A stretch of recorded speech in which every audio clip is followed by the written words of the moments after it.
네, 안녕하세요. 이 세뇌 탈출에서 앞으로 가끔 우리가 너무나 당연한 듯이 받아들여져 온 개념인데 실은 뒤집어서 생각해 보면 이거 참 엉터리 같은 거다. 그런 것들을 가끔 말씀드리려고 합니다. 이제껏 속고 살았습니다. 네, 오늘은 이 국가의 3대 구성 요소라고 보통 얘기할 때 이제 국민, 영토, 주권 이런 걸 얘기하는데 그렇게 꼽는 3대 구성 요소가 그게 잘못된 겁니다. 그런 말씀입니다. 예, 국가의 3요소. 그러면 사람들이 흔히 저도 그랬어요. 얼마 전까지 영토, 주권, 국민 이렇게 얘기를 했죠. 그런데 이제 요새 이제 우크라이나를 보면요,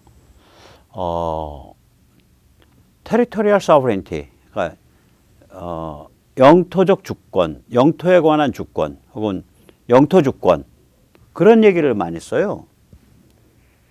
영토와 주권을 같이 섞어서 써요, 얘기를. territorial sovereignty. 제가 그걸 보면서 영토가 주권이고 주권이 영토구나. 그러면 국가의 3요소를 영토 따로 주권 따로 국민 따로 이렇게 얘기하는 게 이게 말이 되나? 이런 생각이 드는 거예요. 그래서 뒤져봤어요. 이 얘기를 누가 먼저 했지? 그랬더니 게오르그 옐리넥이라는 독일 검사인데 오스트리아 출신이고요. 오스트리아 공법학의 비조라고 불리는 사람이에요. 그러니까 1850년경에 태어나서 1911년에 숨졌습니다. 이제 제가 왜 이거를 좀 문제가 있다라고 생각하냐면 영토, 주권, 국민 그럼 국가가 된다. 오케이. 그러면 국가 체제는 어디 갔어? 체제 구분은 어떻게 해? 그러니까 체제는 그건 국가가 일단 되고 나면 그 다음에 뭐 이 체제 저 체제 다 갈 수 있는 게 그건 중요한 거 아니야. 이 얘기가 되는 거예요, 이게. 그러니까 국가 체제 혹은 정부라는 얘기가 없어지면. 그래서 이 국가의 3요소가 영토, 주권, 국민이다. 그건 아니죠. 그러면 어떤 정부, 어떤 체제 이건 없어져 버리잖아요, 화두가. 이걸 아마 일제가 이 옐리닉의 한 학자의 주장이에요. 그렇게 중요한 주장도 아니에요. 그거를 일제가 받아들여서 퍼뜨렸을 거다. 그 영향을 받아서 아직도 우리는 국가의 3요소, 네, 영토, 주권, 국민입니다. 이러고서 아마 할 거다. 아마 이게 모르겠어요. 이게 아마 이제 우리 사회 시험이나 혹은 뭐 상식 시험 같은 거 할 때 이렇게 나올 가능성이 커요. 제가 보기엔. 영미 쪽에서는 이렇게 안 봅니다. 영미 쪽에서는 어떻게 보냐면 주민, population, 그 다음에 영토, 그 다음에 정부라고 합니다. government. 그러니까 정부 안에 그 주권이 어떤 식으로 형성돼서 발휘되는가가 규정이 되기 때문에 일단 영토가 있으면 그건 주권이 있는 거예요. 그래서 따로 주권이란 얘기를 안 하고 정부를 꼽아버립니다. 저는 이게 맞다고 생각해요. 자, 이제 조금 더 한번 이렇게 좀 다시 더 들여다보죠. 주권과 영토는 그냥 동전의 앞뒷면이에요. 그러니까 그걸 별개의 것으로 이렇게 구별할 필요가 없다 이거죠. 영토라 불리는 공간 속에 그 나라의 주권이 지배하는 거죠. 그러니까 제가 아까 말씀드렸듯이 영토 주권, territorial sovereignty란 말이 나오고 또 주권 영토, 그러니까 sovereign territory. 그러니까 요번에 미국의 중국 풍선 나라 들어갔을 때 미국 발표 보면 sovereign territorial airspace. 그러니까 주권적 영토 영공, 주권적 영토 위에 있는 영공, 주권적 영공, 주권 영공이라는 말을 쓴다고요. 그러니까 주권과 영토는 항상 같이 다니는 거예요. 그러니까 sovereignty와 territory는. 그래서 아까도 말씀드렸듯이 주권 따로 있고 영토가 따로 있다. 둘이가 서로 별개의 요소다라고 떠드는 의도는 뭐냐면은 그렇게 함으로써 국가 체제를 슬쩍 빼는 거지.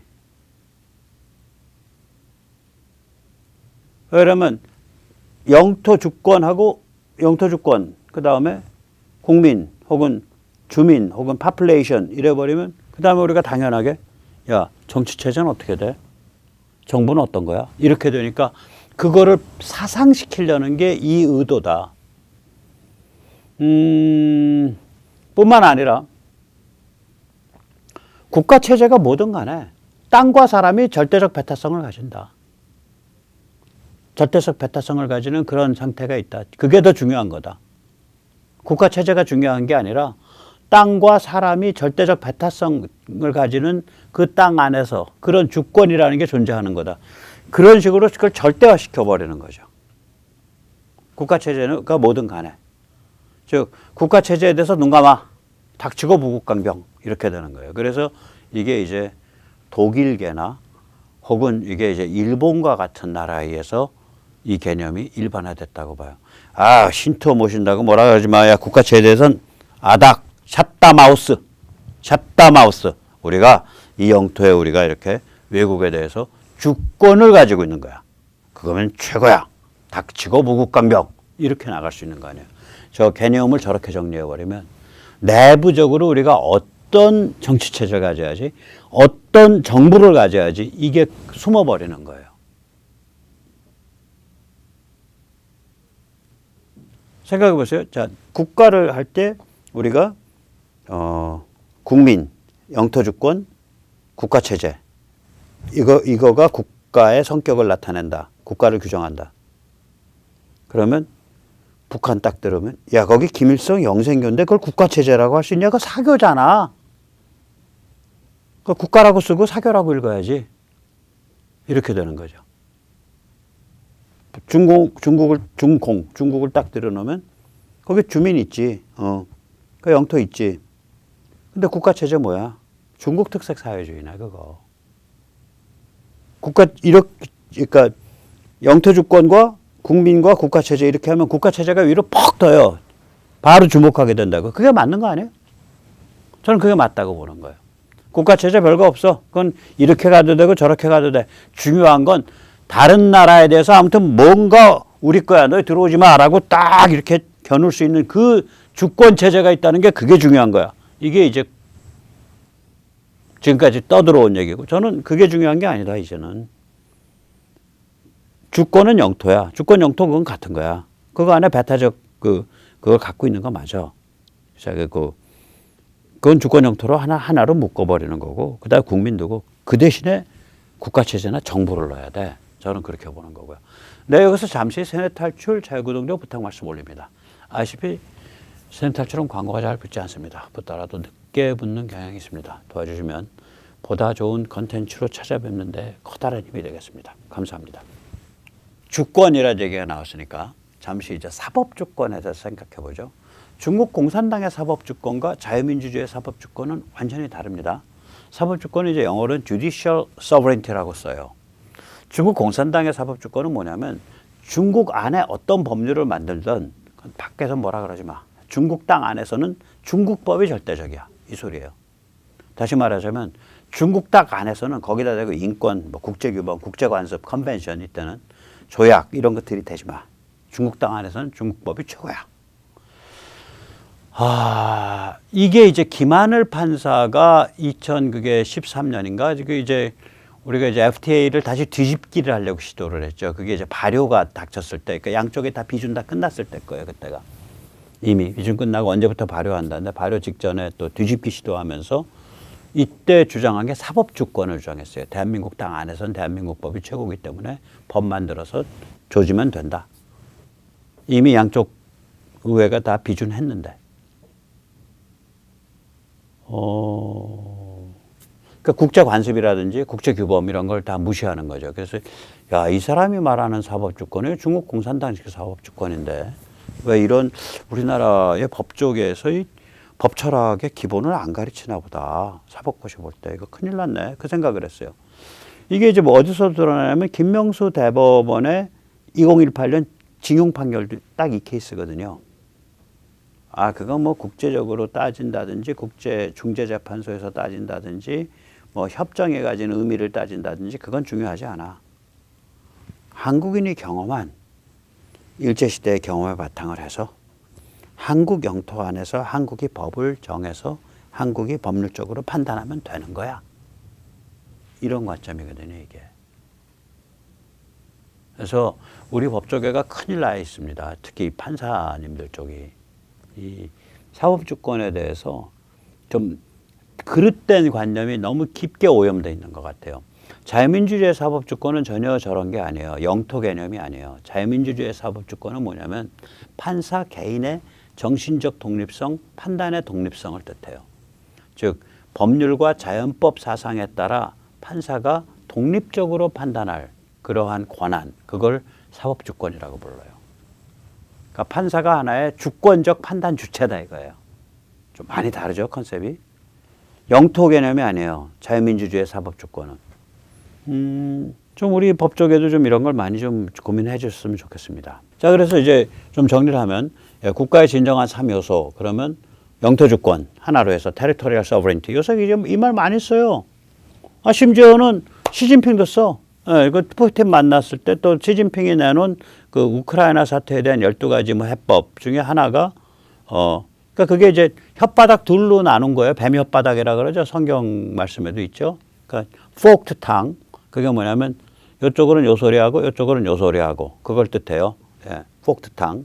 그래서 그 시진핑이 혓바닥이 둘인 것 같아요. 네, 그 우크라에 대한 12가지 해법에 보면 어떤 데서는 우크라 쪽에 영토 주권이 중요합니다. 영토 주권의 integrity of territorial sovereignty, 영토 주권의 온전성. 그러니까 크리미아라든지 donbass까지 다 우크라이나가 돼야 된다. 그런 구절이 있는가 하면 또 다른 구절에서는 러시아의 저거를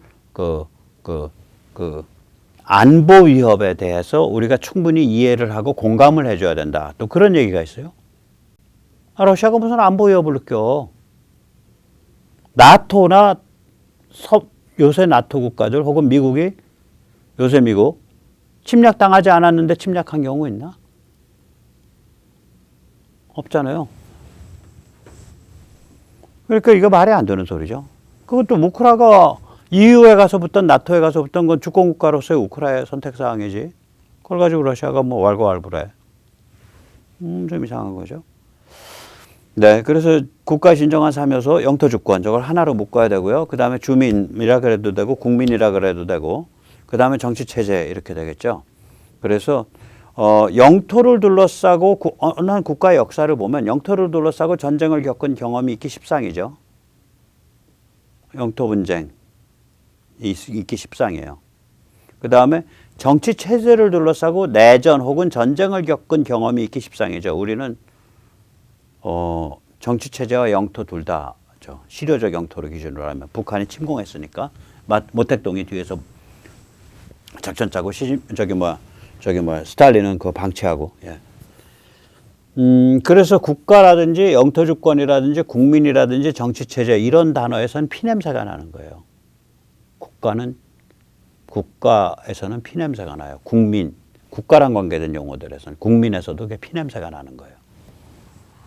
그 전쟁이라든지 혁명이라든지 그런 거를 수반하는 경우가 많아요. 여기서 잠시 이제 말씀을 드리면 우리가 인민공화국이라는 얘기 듣잖아요. People's Republic. 이거 이름부터 거짓말입니다. 인민이란 용어가 원래 나쁜 용어가 아니죠. 동무도 나쁜 용어가 아니죠. 그걸 워낙 쟤들이 이상하게 써버리니까 우리가 기피 용어지 이제. 이쪽에서는 인민 그러면 좀 이상하잖아. 그럼 기피 용어가 돼버렸죠. 언어를 강간당해서 뺏긴 거예요. 이게 이제 영어로 표현한 people이거든요. 사람들이란 뜻이에요. 모여서 사는 사람들. 그러니까 인민은 초국가적 개념이에요. 다시 말하자면 현대국가라는 제도가 등장하기 이전에도 인민은 있었고요. 앞으로 뭐 수천 년이 지나서 현대국가라는 제도가 없어져도 인민은 여전히 존재해요. 그러니까 인민이라는 개념은 사회랑 굉장히 유사한 개념이에요. 현대국가라는 제도가 있기 전에도 뭐 빙하 시대에도 사회가 있잖아요. 국가라는 건 없는데.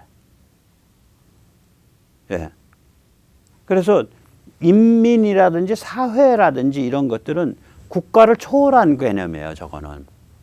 초월했다는 게 반드시 뭐 좋다 나쁘다가 아니라 국가랑 다른 레이어에 존재하는 거라고요. 다른 차원에서. 그래서 거기다가 인민이나 사회 안에 특징이 하나 있어요. 이 자유로운 사회, 정상적인 사회에서는 그 안에는 중층적이고 다면적인 사적 네트워크들이 존재해요. 뭐 개 모임, 동창 모임, 뭐 가족 모임, 무슨 뭐 사돈 간의 모임, 뭐 별게 다 있는 거예요. 그 안에. 뭐 그다음에 동호회 모임, 동호회도 여러 종류죠. 자전거도 탈 수 있고 무슨 뭐 등산도 갈 수 있고 낚시도 갈 수 있고 뭐 스키도 타고 뭐 온갖 네? 동호회 모임 다 있는 거죠. 배드민턴도 치고. 네. 그래서 이런 그 중층적이며 다면적인 사적 네트워크들이 그 인민 혹은 사회 안에는 쫙 촘촘하게 서로 이렇게 엮여 있는 거거든요. 그런데 이걸 인민국가라고 말을 하는 순간 사적 네트워크가 전부 부정돼요. 소련 시절 때요. 사적 네트워크가 사실상 금지됐습니다. 유일하게 사적 네트워크를 즐길 수 있던 집단은 어디냐? 네, 비밀경찰 KGB 동창회입니다. KGB 동창회, KGB 모임 외에는 사적 네트워크가 존재를 못해요.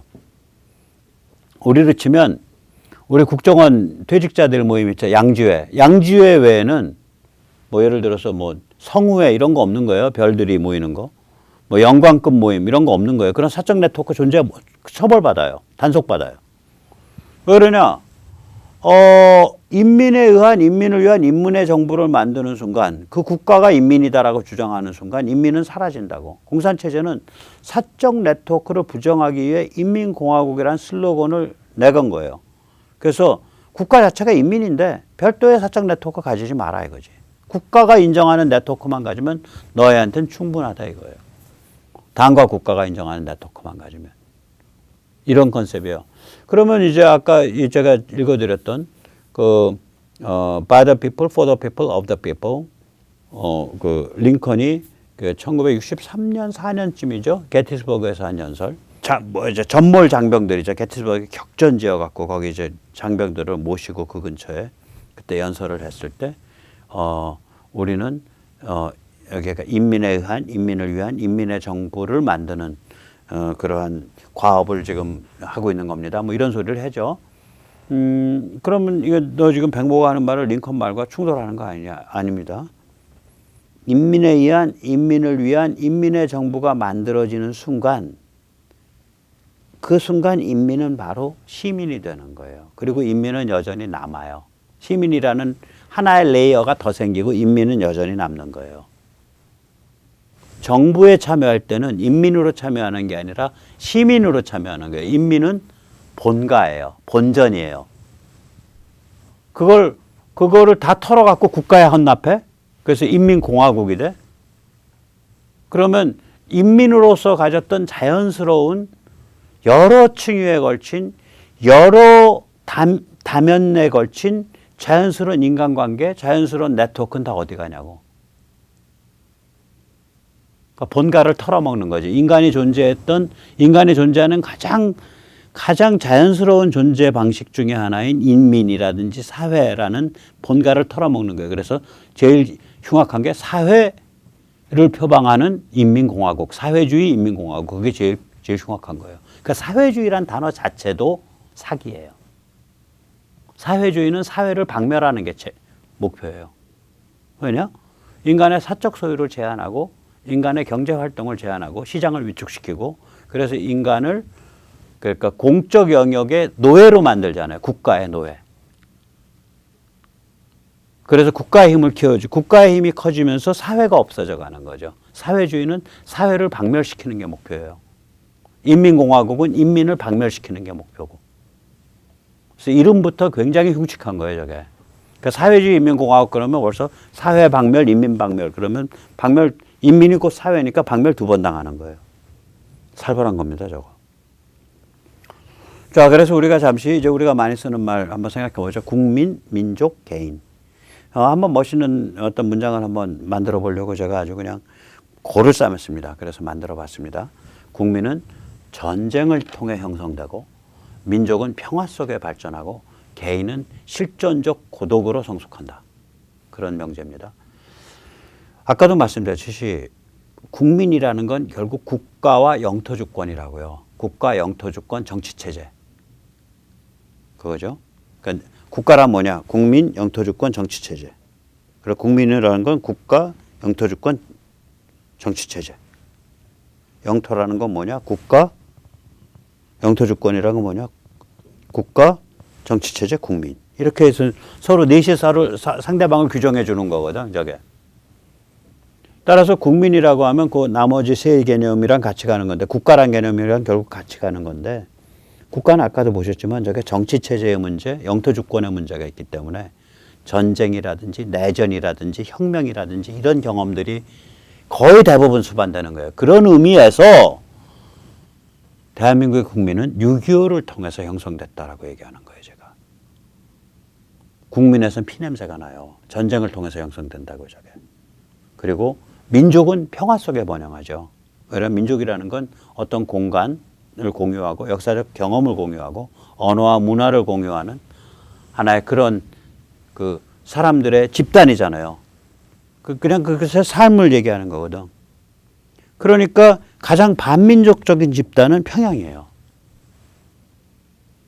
그렇죠. 그 공간을 김일성 사유물로 만들었고 그 역사적 경험을 전부 부정하고서 김일성의 사적 역사로 만들어 버렸고 그 언어를 전부 강간해서 몹쓸 언어로 만들었고 그 문화를 전부 말살시켰잖아. 그래서 저게 반민족 집단이라고요. 그리고 한국은 민족이 국민이죠. 우리가 흔히 단일민족 국가라고 하는 게 그거죠. 민족이 국민이에요. 그런데 한국인의 특징이 뭐냐면 세계에서 가장 오래 지속되어 온 통일민족 국민이에요. 제가 좀 그래서 그런지 그러니까 통일민족 국민으로서 한국보다 오래된 데를 제가 모르겠어요. 일단 유럽에 없어. 에집트는 진짜 거기는 아무도 못 건드렸는데 거기도 근데 정복당해가지고 굉장히 믹스가 심하죠. 그럼 뭐 계속해서 뭐 그리스계 쪽에서 정복당하고 에집트도 좀 오락가락해. 뭔지 모르겠어. 어디 잘 안 알려져 있는데 한 군데쯤 있어서 한 2000년 동안 유지된 데가 있을까? 한국이 거의 2000년이거든요. 신라 통일부터라고 생각한다면은 1400년이고 그런 데가 없어요. 그 통일 민족 국민이 지금 있는 그 통일 상태. 지금 오히려 이제 분열돼 있는 거죠. 한 70년째. 유대인은 저기는 민족은 유지를 했는데 종교와 문화에 의지해서 국민됨을 상실한 채로 2000년을 살았잖아. 그러니까 민족 국민이 아니었다고. 유대인은 민족이었지 민족 국민이 아니에요. 네이션 시티즌이 아니라고. 그래서 저는 한국인은, 자 보세요. 국민이라는 건 전쟁을 뜻하고 민족이라는 건 평화를 뜻해요. 그래, 민족 국민이야? 그러면 한국인은 전쟁과 평화 양쪽을 다 마스터해야 될 운명이다 이거지. 그래서 지금 마침 우리가 살아가는 지금 이 상황이 한쪽으로는 거의 한국인이 전부 멸종당할 그런 아슬아슬한 지정학적 위기고 한쪽으로는 세계를 주름잡는 무슨 뭐 한류 문화 소프트 파워에 무슨 최첨단 경제 먹거리 파워에 뭐 이런 거고 저도 헷갈려요. 저도 헷갈려. 우리가 살아가는 것 자체가 사중생이잖아요. 그래서 여기는 전쟁과 평화라는 소설은 한국인에 의해서 써졌어야 돼. 한국인에서 써졌으면은 톨스토이의 전쟁과 평화보다 훨씬 더 좋은 게 나왔을 거예요. 여기 사중생이고 여기는 나 죽어도 좋아. 너도 같이 죽을 거야. 라는 중국이나 북한에 대한 독침이고 여기는 찬스가 오면은 북한의 자유화에 결정적인 역할을 해주겠다라는 그런 마인드를 갖고 있어야 된다고 보고 오늘 여기까지 모시겠습니다. 감사합니다.